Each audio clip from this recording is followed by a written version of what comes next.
Have you heard about the government's big push for greener homes? It was supposed to be a win-win.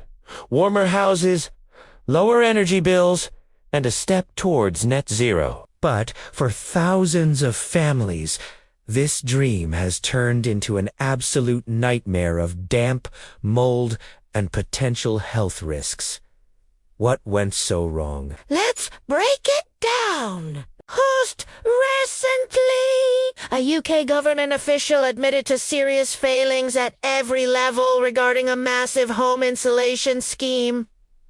This isn't just a small hiccup. We're talking about two major programs, the ECO4 scheme and the Great British Insulation Scheme. The National Audit Office dropped a bombshell report last month, and the findings are shocking. According to their investigation, an incredible 98% of the 23,000 homes that received external wall insulation under these schemes are now at risk of developing damp and mold if the issues are unfixed. Let me say that again. 98%. It's almost unbelievable. And it's not just external walls. About a third of homes with new internal insulation are facing the same problems. The report also found that hundreds of homeowners were put at immediate health and safety risk because the insulation work was just not done correctly.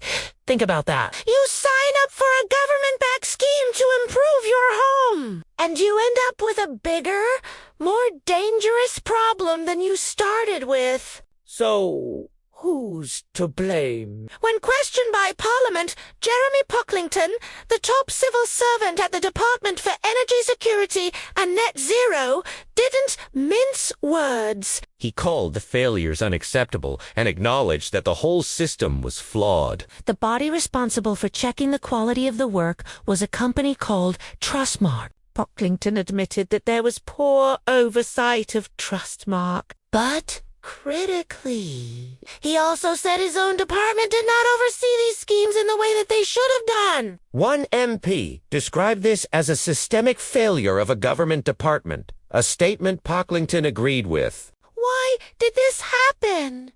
Pocklington pointed to the immense pressure the department was under, dealing with the pandemic and the energy crisis following the war in Ukraine. But for the families affected, these excuses don't fix the mold growing on their walls. The chair of the Public Accounts Committee, Sir Geoffrey Cliftonberg, said this was the worst report he'd seen in his 12 years on the committee, and even accused the department of negligence. It's a damning indictment of a program that has spent billions of pounds of public money over the last 2 decades. Now for the big question.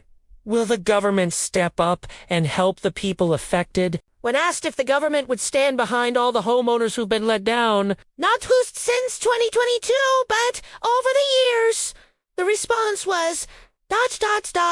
less than reassuring. Pocklington said the focus is on the 2 most recent schemes and that the government's responsibility is to ensure future schemes have better consumer protection. That is not much comfort for someone whose home is currently damp and potentially unsafe because of work done under a previous government initiative. It leaves thousands of families in a terrible limbo, facing costly repairs and health worries, all because a well-intentioned green scheme went horribly wrong. This story is a stark reminder that good intentions aren't enough. Proper execution, oversight, and accountability are crucial, especially when people's homes and health are on the line. What do you think should happen next? Should the government compensate every homeowner affected, no matter when the work was done?